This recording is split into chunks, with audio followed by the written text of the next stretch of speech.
여러분, 35년을 함께 산 남편입니다. 그 남편이 매일 새벽 4시마다 몰래 사라집니다.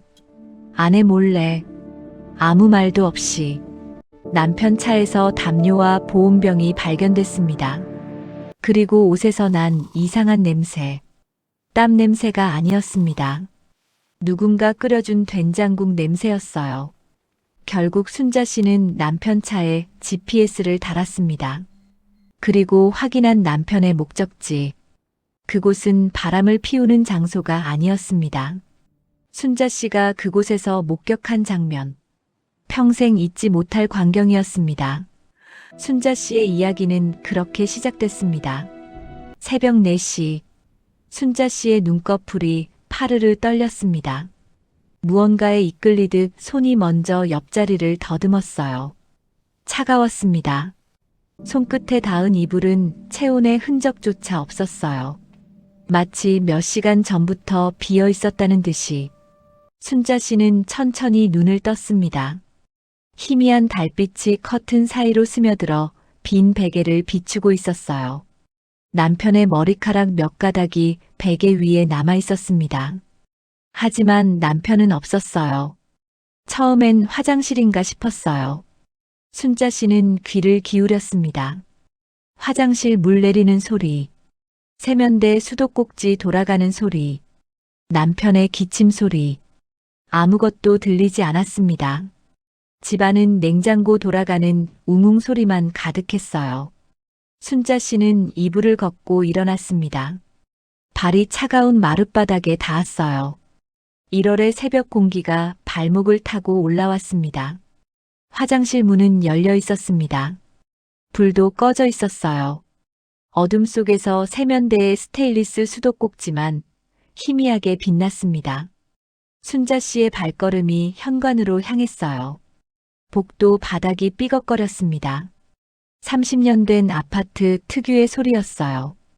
어둠 속에서 신발장의 윤곽이 보였습니다. 남편의 운동화가 없었어요. 항상 그 자리에 있던 낡은 회색 운동화. 오른쪽 끈이 조금 해진 그 신발이 사라져 있었습니다. 순자 씨는 거실 벽시계를 바라봤어요. 어둠 속에서 야광 시계바늘이 희미하게 빛났습니다. 새벽 4시 5분. 손가락 끝이 저릿했어요.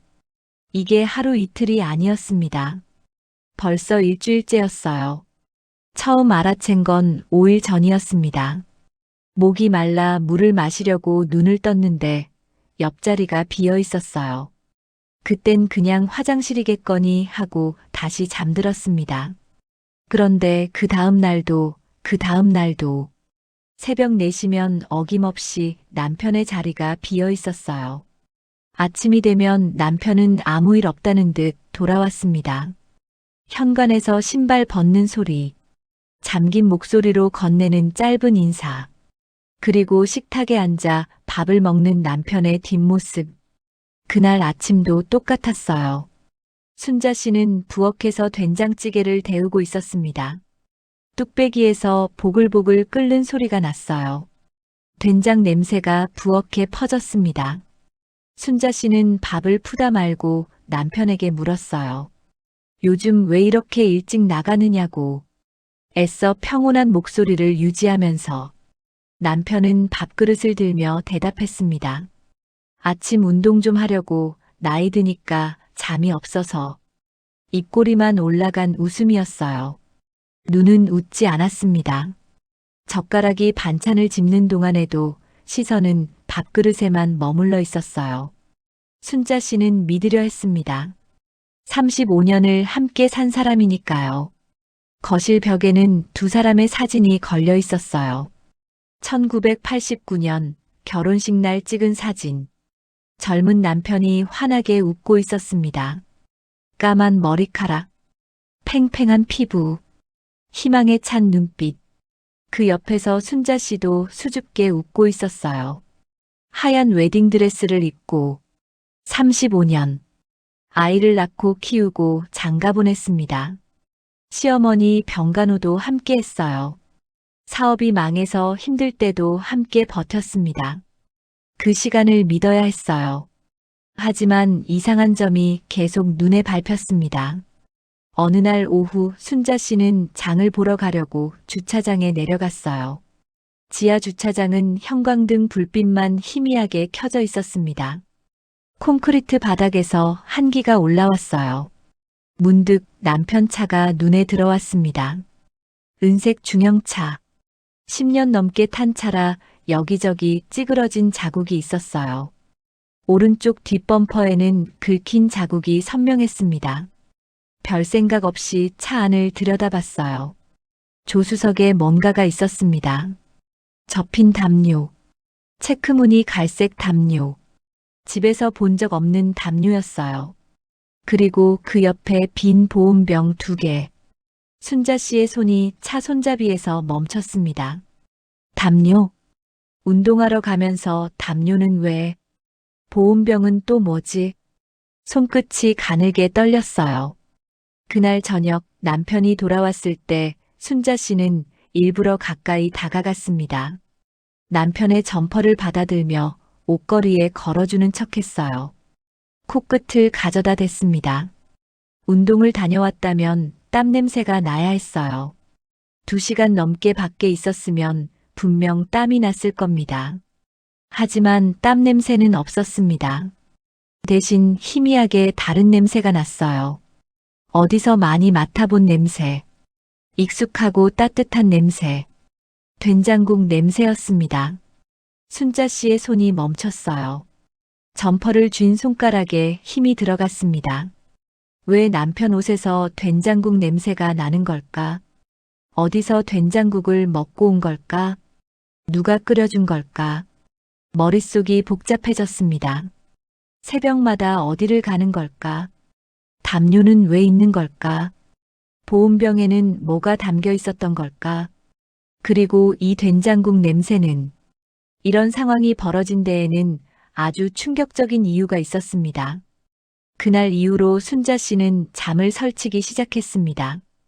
밤마다 눈을 감아도 잠이 오지 않았어요. 천장의 희미한 얼룩을 바라보며 생각이 꼬리를 물었습니다. 설마, 그럴 리 없어. 35년인데. 하지만 의심은 가시지 않았습니다. 새벽 4시가 되면 남편이 살며시 일어나는 기척이 느껴졌어요. 이불 스치는 소리가 귓전을 스쳤습니다. 순자 씨는 자는 척했습니다. 눈을 감고 숨을 고르게 쉬었어요. 하지만 심장은 미친 듯이 뛰고 있었습니다. 쿵, 쿵, 쿵. 관자놀이까지 맥박이 느껴졌어요. 남편의 발자국 소리가 방문 쪽으로 멀어졌습니다. 끽, 문이 열리는 소리. 살금살금 복도를 걷는 발소리. 그리고 현관문이 딸깍 닫히는 소리. 잠시 후 주차장에서 차 시동 걸리는 소리가 희미하게 들려왔어요. 부르릉. 소리가 점점 멀어졌습니다. 순자 씨는 눈을 떴어요. 어둠 속에서 심장 소리만 귀청을 울렸습니다. 매일 아침 6시 반. 어김없이 현관문이 열렸습니다. 남편은 식탁에 앉았어요. 순자 씨가 차려놓은 아침밥 앞에서 숟가락을 들었습니다. 순자 씨는 슬쩍 물었어요. 오늘 운동은 어땠냐고. 남편은 고개도 들지 않고 대답했습니다. 좋았다고, 공기가 상쾌하더라고. 젓가락이 반찬통 위를 오갔어요. 눈은 밥그릇만 보고 있었습니다. 순자 씨는 젓가락을 내려놓았어요. 입맛이 없었습니다. 밥알이 목에 걸리는 것 같았어요. 삼켜도 삼켜도 내려가지 않았습니다. 그 주 토요일이었어요. 순자 씨는 아파트 화단에서 이웃 영숙 씨를 만났습니다. 영숙 씨는 같은 동 위층에 사는 이웃이었어요. 30년 넘게 알고 지낸 사이였습니다. 이웃 영숙 씨가 화단에 물을 주다 말고 순자 씨를 불렀어요. 요즘 내 남편 새벽에 차 빼던데. 어디 가는 거야? 새벽 4시에? 순자 씨의 심장이 쿵 내려앉았습니다. 영숙 씨 집 거실 창문은 주차장이 내려다 보이는 위치였어요. 불면증이 있는 영숙 씨는 새벽에도 자주 깨어 있었습니다. 순자 씨는 입술을 달싹였어요. 뭐라고 대답해야 할지 몰랐습니다. 그냥 운동 다닌다고 나이 드니까 잠이 없대서 억지로 웃으며 대답했어요. 얼굴 근육이 뻣뻣하게 굳었습니다. 영숙 씨의 눈썹이 올라갔어요. 운동? 새벽 4시에 헬스장도 안 열었을 텐데 순자 씨는 대답하지 못했습니다. 그냥 웃기만 했어요. 볼 근육이 실룩거렸습니다. 영숙 씨의 눈빛이 마음에 걸렸어요. 뭔가 알고 있다는 듯한 눈빛. 아니면 의심하는 눈빛. 그 눈빛이 순자 씨의 가슴에 모처럼 박혔습니다. 그날 밤 순자 씨는 잠을 이룰 수 없었어요. 남편은 옆에서 코를 골며 자고 있었습니다. 드르렁, 드르렁. 평화로운 숨소리. 순자 씨는 고개를 돌려 남편의 옆모습을 봤어요. 주름진 얼굴, 가늘어진 눈썹, 희끗희끗한 구레나룻, 살짝 벌어진 입. 2년간 매일 봐온 얼굴인데 지금은 모르는 사람처럼 느껴졌습니다. 문득 남편의 휴대폰이 눈에 들어왔어요. 협탁 위에 충전기에 꽂혀 있었습니다. 화면이 어둡게 꺼져 있었어요. 손만 뻗으면 확인할 수 있었습니다. 순자 씨의 손이 움직였어요. 이불 밖으로 나온 손이 천천히 협탁 쪽으로 향했습니다. 손끝이 휴대폰 케이스에 닿을 뻔했어요. 차가운 플라스틱 감촉이 손가락 끝에 스쳤습니다. 그 순간 멈췄습니다. 35년인데 이러면 안 되지. 순자 씨는 손을 걷었어요. 주먹을 쥔 손을 가슴 위에 올렸습니다. 손톱이 손바닥에 파고들었어요. 눈물이 났습니다. 소리 없이 흘러내렸어요. 베개가 젖었습니다. 차가운 눈물이 관자놀이를 타고 귀 밑으로 흘렀어요. 간지러웠지만 닿지 않았습니다.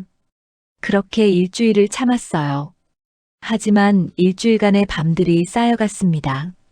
잠 못 이루는 새벽들, 의심과 불안으로 가득한 아침들, 아무렇지 않은 척해야 하는 저녁들, 눈 밑에 다크서클이 내려앉았어요. 보랏빛 그림자가 점점 짙어졌습니다. 거울 속에 자신이 낯설었어요. 10년은 더 늙어 보였습니다. 볼이 꺼졌어요. 입술이 말라 갈라졌습니다. 눈에 핏줄이 섰어요. 더 이상은 못 참겠더라고요. 순자 씨는 결국 아들 민수에게 전화했습니다. 휴대폰을 드는 손이 떨렸어요. 번호를 누르는 손가락이 자꾸 미끄러졌습니다. 신호음이 울렸어요. 뚜루루, 뚜루루. 전화기 너머로 아들의 목소리가 들렸습니다. 회사인 듯 멀리서 웅성거리는 소리가 섞여 있었어요. 키보드 치는 소리, 누군가 웃는 소리. 순자 씨는 잠시 말을 잇지 못했어요. 아들에게 이런 부탁을 해야 하나. 창피하기도 하고 무섭기도 했습니다. 입술을 달싹이다 겨우 말을 꺼냈어요. GPS 위치 추적기 같은 거 있잖아. 그거 좀 구해줄 수 있느냐고. 거실 쪽을 한번 살폈습니다. 남편이 없는 걸 확인하고 나서야 말을 이었어요. 전화기 너머로 아들이 숨을 들이키는 소리가 들렸습니다. 아들이 물었어요. GPS요? 갑자기 왜요? 아버지한테 다는 거예요? 순자 씨는 대답하지 않았습니다. 침묵이 대답이었어요.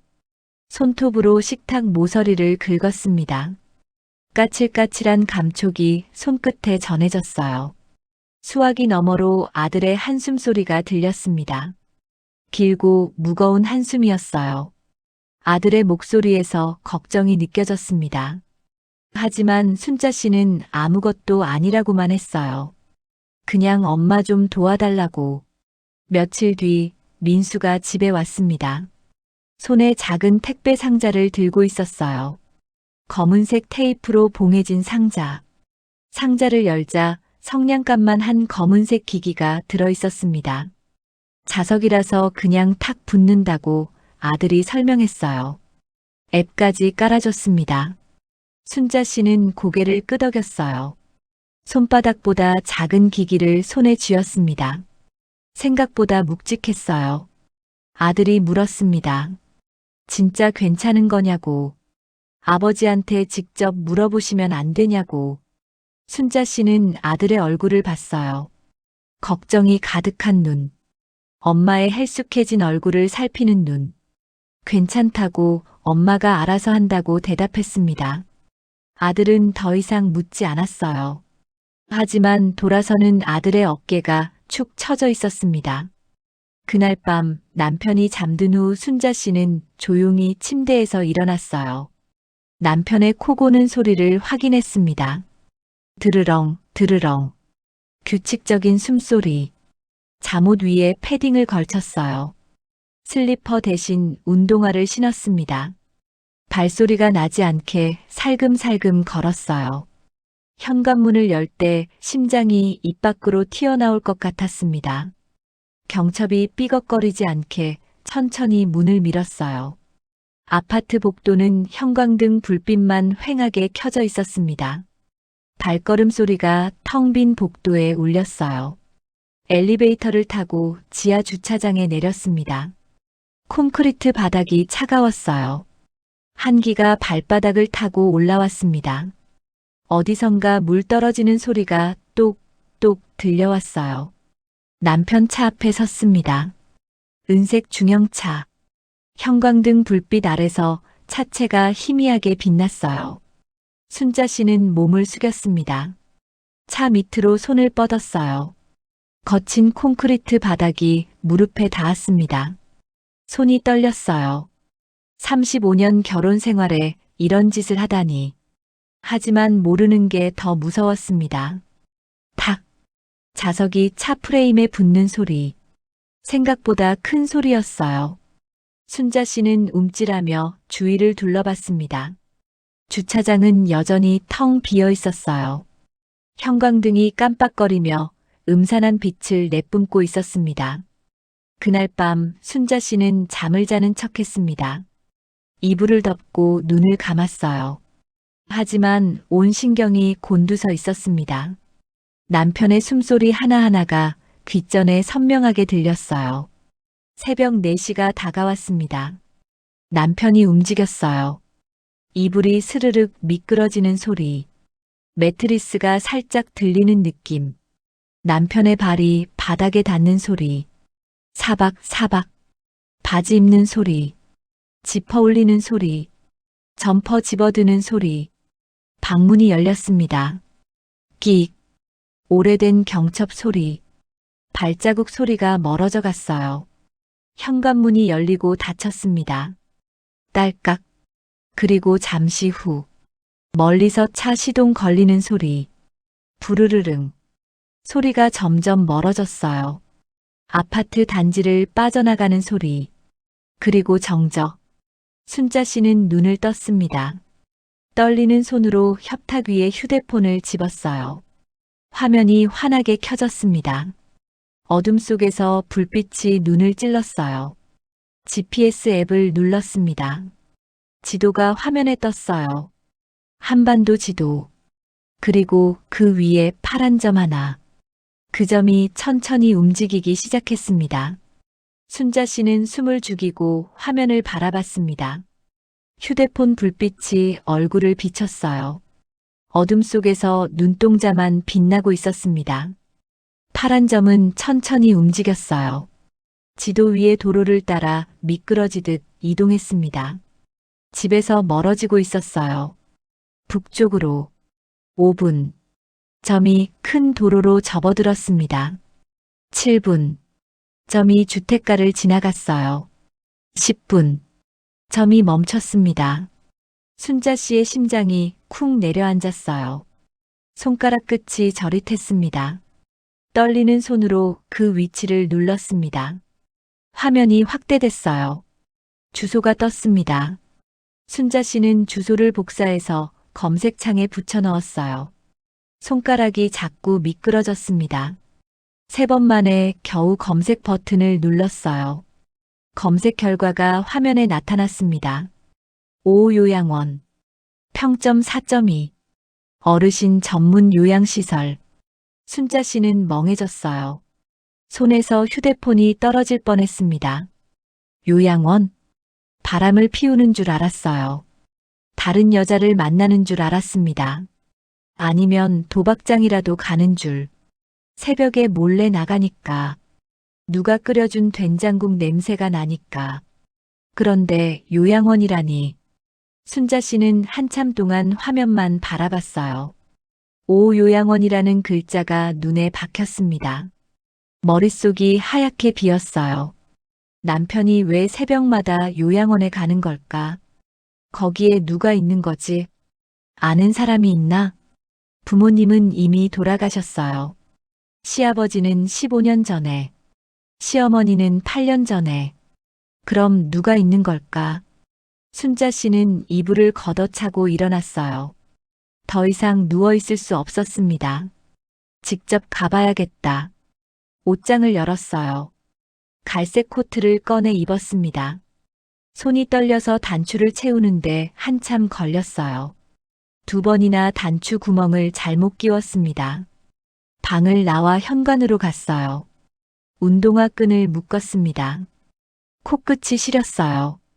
아파트 밖으로 나왔습니다. 새벽 공기가 칼날처럼 차가웠어요. 입에서 하얀 김이 피어올랐습니다. 폐속까지 얼어붙는 것 같았어요. 손을 들어 택시를 잡았습니다. 노란 불빛이 달린 택시가 천천히 다가왔어요. 문을 열고 탔습니다. 시트에서 방향제 냄새가 났어요. 인공적인, 너무 달콤한 냄새. 목적지를 말했어요. 오 요양원이요. 기사가 백미러로 순자 씨를 쳐다봤습니다. 50대쯤 되어 보이는 아저씨였어요. 요양원이요? 이 시간에? 면회되나? 기사의 눈썹이 올라갔어요. 의아하다는 표정이었습니다. 순자 씨는 대답하지 않았어요. 그냥 창밖을 바라봤습니다. 가로등 불빛이 스쳐 지나갔어요. 아직 어두운 거리, 인적 없는 횡단보도, 닫힌 가게들, 가끔 지나가는 트럭. 기사는 더 이상 묻지 않았어요. 15분이 지났습니다. 택시가 멈췄어요. 순자 씨는 10,000원짜리 한 장을 내밀었습니다. 잔돈은 됐다고 했어요. 차에서 내렸습니다. 택시가 떠나고 순자 씨는 혼자 남았어요. 요양원 건물이 눈앞에 있었습니다. 4층짜리 하얀 건물. 직사각형 모양의 단순한 구조. 간판에서 희미한 불빛이 새어나왔어요. 오 요양원 마이너스 사랑으로 모시겠습니다. 순자 씨는 주차장을 둘러봤어요. 차가 몇 대 서 있었습니다. 그리고 발견했어요. 은색 중형차. 오래돼서 여기저기 찌그러진 자국이 있는 차. 오른쪽 뒷범퍼에 긁힌 자국. 남편 차였습니다. 순자 씨의 다리가 떨렸어요. 심장이 목구멍까지 치밀어 오르는 것 같았습니다. 한 발, 또 한 발. 요양원 입구로 걸어갔어요. 자동문이 열렸습니다. 따뜻한 공기가 밀려나왔어요. 소독약 냄새가 코를 찔렀습니다. 순자 씨는 안으로 들어갔습니다. 요양원 복도는 조용했습니다. 형광등이 희미하게 깜빡이고 있었어요. 어디선가 기계 돌아가는 소리가 윙윙 들렸습니다. 소독약 냄새와 함께 희미한 밤 냄새가 섞여 있었어요. 새벽의 정적이 건물 전체를 감싸고 있었습니다. 순자 씨는 안내 데스크로 갔어요. 유리 칸막이 뒤에 간호사 한 명이 앉아 있었습니다. 컴퓨터 모니터 불빛이 얼굴을 비추고 있었어요. 발소리에 간호사가 고개를 들었습니다. 어떻게 오셨어요? 순자 씨는 목이 막혔어요. 뭐라고 말해야 할지. 저기, 혹시 이 시간에 면회 오신 분 있나요? 간호사의 눈썹이 살짝 올라갔어요. 그러더니 알겠다는 듯 고개를 끄덕였습니다. 아, 매일 새벽에 오시는 분이요? 매일 새벽에 오시는 분. 그 말에 순자 씨의 가슴이 철렁 내려앉았어요. 매일이라고요. 남편이 매일 이곳에 왔다는 건가요? 305호에 계세요. 간호사가 복도 끝을 가리켰어요. 저쪽으로 쭉 가시면 돼요. 순자 씨는 고개를 끄덕이고 걸음을 옮겼습니다. 다리가 천근만근이었어요. 복도 양옆으로 병실 문들이 늘어서 있었습니다. 301호, 302호, 303호. 문마다 작은 창이 달려 있었어요. 안이 보이지 않게 커튼이 쳐진 문도 있었습니다.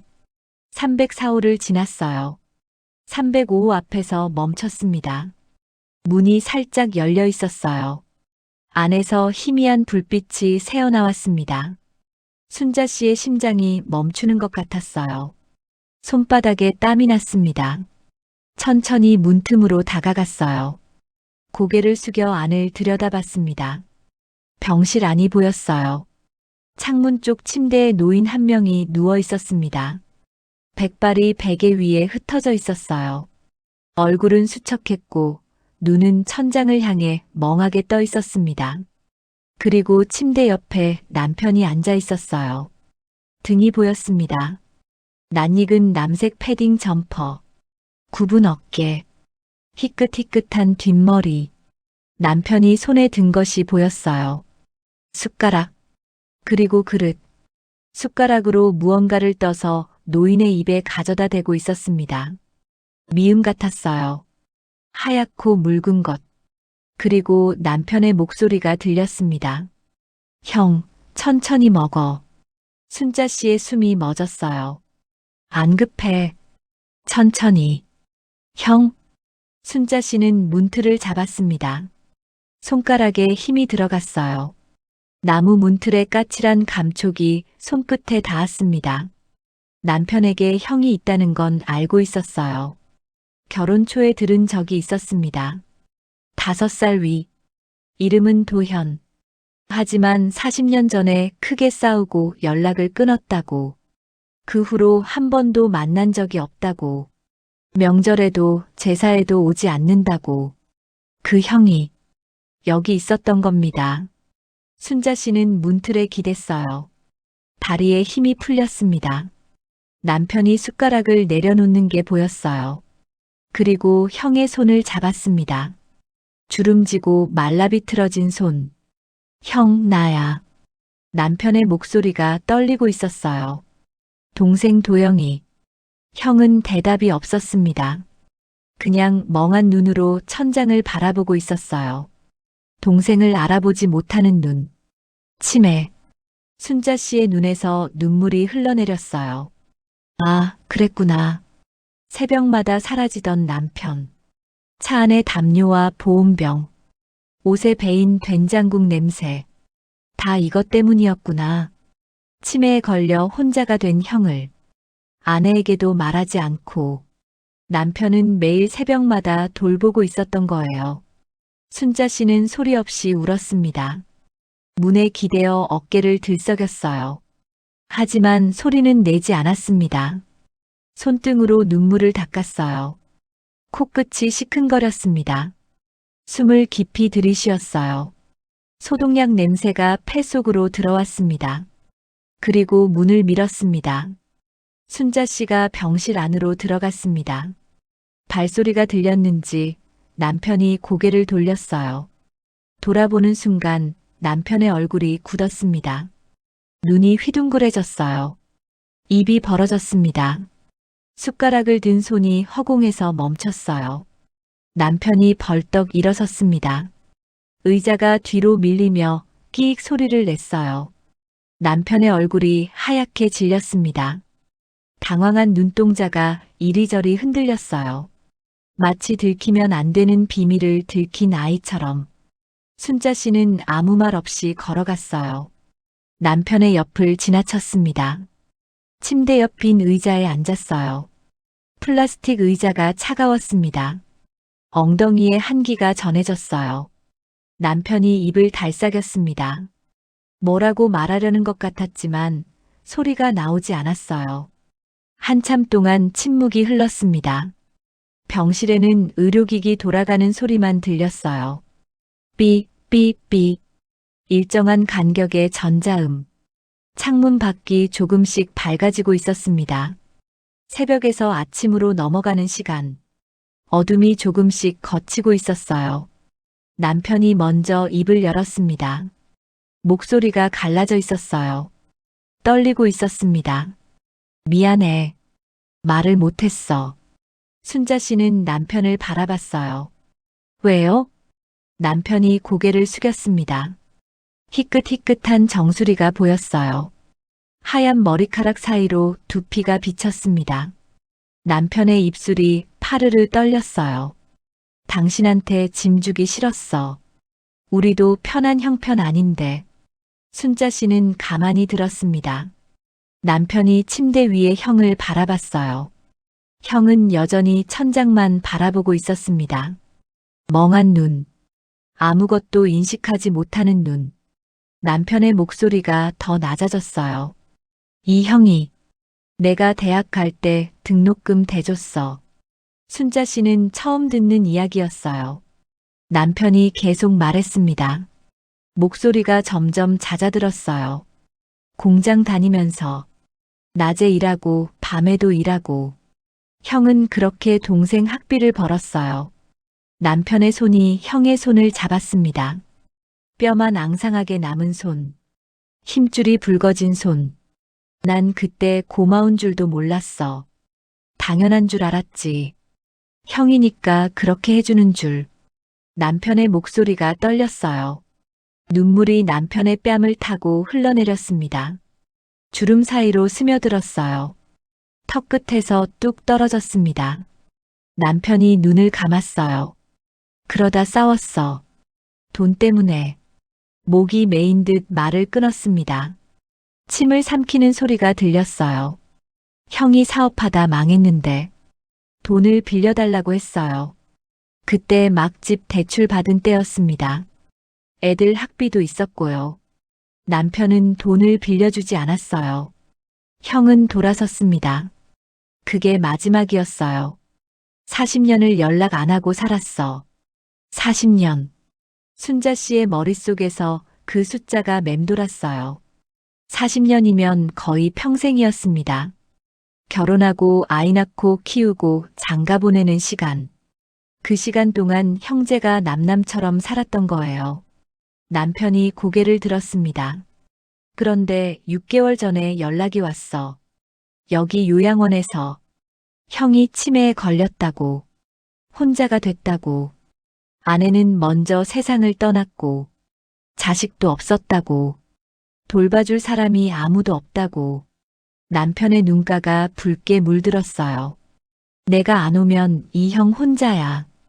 완전히 혼자. 침대 위에 형이 살짝 움직였어요. 입술이 달싹였습니다. 하지만 아무 소리도 나오지 않았어요. 남편이 형의 손을 꼭 쥐었습니다. 그 빚을 아직 못 갚은 것 같아서 40년 전에 받은 그 돈, 그거 갚아야 할 것 같아서 남편의 목소리가 갈라졌어요. 순자 씨의 눈에서 눈물이 떨어졌습니다. 뺨을 타고 흘러 턱 끝에서 떨어졌어요. 그제야 알았습니다. 새벽마다 사라지던 남편. 아무에게도 말하지 않고 혼자 이 짐을 지고 있었던 거예요. 40년 전의 빚, 형에 대한 죄책감, 그걸 혼자 갚으려고 했던 거예요. 순자 씨는 남편의 손을 잡았습니다. 거칠고 투박한 손이었어요. 관절이 굵어지고 검버섯이 올라온 손. 35년 동안 가족을 위해 일했던 손. 그리고 지난 6개월간 형을 돌봤던 손. 손을 쥐자 남편의 손가락이 파르르 떨렸어요. 차가웠습니다. 새벽 공기를 맞으며 달려온 손이었어요. 순자 씨는 옆에 놓인 가방을 봤습니다. 남편이 들고 온 가방이었어요. 열어보니 보온병이 들어 있었습니다. 남편이 매일 새벽 가져온 보온병. 차에서 봤던 그것. 뚜껑을 열었어요. 따뜻한 김이 모락모락 피어올랐습니다. 안에는 미음이 조금 남아 있었어요. 쌀 냄새가 희미하게 났습니다. 순자 씨가 입을 열었어요. 아침은 내가 해올게요. 새벽에 혼자 다니지 말고 같이 와요. 남편이 고개를 들었습니다. 눈이 커졌어요. 입술이 파르르 떨렸습니다. 뭐라고 말하려 했지만 소리가 나오지 않았어요. 그냥 아내를 바라보기만 했습니다. 그러더니 고개를 푹 숙였어요. 어깨가 들썩였습니다. 소리 없이 울고 있었어요. 순자 씨는 숟가락을 들었습니다. 보온병에서 미음을 떴어요. 침대 위에 형에게 다가갔습니다. 숟가락을 입가에 가져다 댔어요. 형은 순자 씨를 멍하니 바라봤습니다. 누군지 알아보지 못했어요. 하지만 입을 살짝 벌렸습니다. 숟가락이 입안으로 들어갔어요. 미음이 천천히 넘어갔습니다. 순자 씨가 부드러운 목소리로 말했어요. 천천히 드시라고. 내일은 된장국도 끓여오겠다고. 뒤에서 남편의 흐느낌이 들렸어요. 참으려 해도 새어나오는 울음소리. 35년을 함께 살았지만 몰랐던 게 있었습니다. 남편의 과거, 남편의 죄책감, 남편이 혼자 짊어진 짐. 그걸 이제 알았어요. 창문 밖이 밝아지고 있었습니다. 아침 햇살이 커튼 사이로 스며들었어요. 따뜻한 빛이 병실 안을 물들였습니다. 세 사람 위로, 남편과 형과 순자 씨 위로, 황금빛 아침 햇살이 부드럽게 내려앉았어요. 먼지 입자들이 빗속에서 반짝거렸습니다. 고요하고 따뜻한 순간이었어요. 그날 이후 두 사람의 일상이 바뀌었습니다. 매일 새벽 4시, 이제는 둘이 함께 일어났어요. 부엌에 불이 켜졌습니다. 순자 씨가 냄비를 올리고 된장을 풀었습니다. 국자로 젓자 구수한 냄새가 퍼졌어요. 두부를 넣고 호박을 썰어 넣었어요. 보글보글 된장국이 끓는 소리가 부엌에 울렸습니다. 구수한 냄새가 집안에 가득했어요. 남편이 보온병을 가져왔습니다. 순자 씨가 미음과 된장국을 담았어요. 따뜻한 김이 피어올랐습니다. 두 사람은 함께 현관을 나섰어요. 아직 어두운 새벽. 가로등만 희미하게 켜져 있었습니다. 하늘에는 별이 몇 개 남아 있었어요. 새벽 공기가 차가웠습니다. 입에서 하얀 김이 나왔어요. 하지만 손에 든 보온병이 따뜻했습니다. 차에 올랐어요. 남편이 운전대를 잡았습니다. 순자 씨는 조수석에 앉았어요. 손에 보온병을 쥐었습니다. 따뜻한 온기가 손바닥에 전해졌어요. 차가 아파트 단지를 빠져나갔습니다. 아직 깜깜한 거리, 문 닫힌 가게들, 인적 없는 횡단보도, 가끔 지나가는 트럭. 하지만 조수석에는 순자 씨가 있었어요. 남편은 더 이상 혼자가 아니었습니다. 요양원에 도착했어요. 주차장에 차를 세웠습니다. 문을 열자 차가운 공기가 밀려 들어왔어요. 두 사람이 나란히 요양원 입구로 걸어갔습니다. 자동문이 열렸어요. 따뜻한 공기와 소독약 냄새가 섞여 나왔습니다. 복도를 걸었어요. 발자국 소리가 조용히 울렸습니다. 305호 문을 열었습니다. 형은 여전히 침대에 누워 있었어요. 멍한 눈으로 천장을 바라보고 있었습니다. 남편이 침대 옆에 앉았어요. 형의 손을 잡았습니다. 형 왔어. 나야. 동생 도영이. 형은 대답이 없었어요. 동생을 알아보지 못했습니다. 하지만 남편은 매일 말했어요. 같은 말을. 매일 아침. 순자 씨는 보온병을 열었습니다. 김이 모락모락 피어올랐어요. 숟가락으로 미음을 떴습니다. 형의 입가에 가져다 댔어요. 오늘은 된장국도 있다고 말했습니다. 형의 입술이 살짝 움직였어요. 미음을 받아 먹었습니다. 간호사가 병실을 들여다봤어요. 사모님 오시고 나서 환자분 표정이 좋아지셨다고 했습니다. 순자 씨가 웃었어요. 다행이네요. 창문으로 아침 햇살이 들어왔습니다. 따뜻한 빛이 병실을 가득 채웠어요. 세 사람 위로 빛이 내려앉았습니다. 남편이 형의 손을 잡고 앉아 있었어요. 순자 씨는 그 옆에서 미음을 먹이고 있었습니다. 형은 멍하니 두 사람을 바라보고 있었어요. 어쩌면 형은 알아보는지도 몰랐어요. 아무것도 기억 못해도 동생이 매일 오는 것, 따뜻한 미음을 먹여주는 것, 손을 잡아주는 것, 그건 어딘가에 남아있을지도 몰랐습니다. 돌아오는 차 안에서 순자 씨는 창밖을 바라봤어요. 해가 떠오르고 있었습니다. 하늘이 분홍빛으로 물들어 있었어요. 새들이 날아가고 있었습니다. 의심했던 자신이 부끄럽기도 했어요. GPS까지 달았으니까요. 남편을 믿지 못했으니까요. 하지만 그 의심 덕분에 남편을 더 알게 됐습니다. 35년을 함께 살았지만 몰랐던 것들을요. 남편이 운전하면서 말했어요. 고마워, 여보. 순자 씨가 남편을 바라봤습니다. 뭐요? 가족인데. 남편의 눈가가 붉어졌어요. 하지만 울지는 않았습니다. 그냥 운전대를 잡은 손에 힘을 줬어요. 손을 맞잡고 나란히 걸으며 요양원을 나서는 두 사람의 뒷모습. 아침 햇살이 두 사람을 비쳤습니다. 긴 그림자가 앞으로 쭉 뻗어 있었어요. 인생사 참 알다가도 모를 일입니다. 의심이 믿음이 되고 오해가 이해가 되기도 하니까요. 가족이라서 말 못하는 것도 있어요. 사랑해서 숨기는 것도 있습니다. 하지만 결국 진심은 통하더라고요. 여러분의 가족은 오늘 괜찮으신가요? 혹시 말 못하고 혼자 짊어진 짐은 없으신가요? 가끔은 물어봐 주세요. 괜찮냐고, 힘들지 않냐고. 그 한마디가 누군가에겐 큰 위로가 될 수 있으니까요. 이 이야기가 마음에 남으셨다면 좋아요와 구독 부탁드립니다.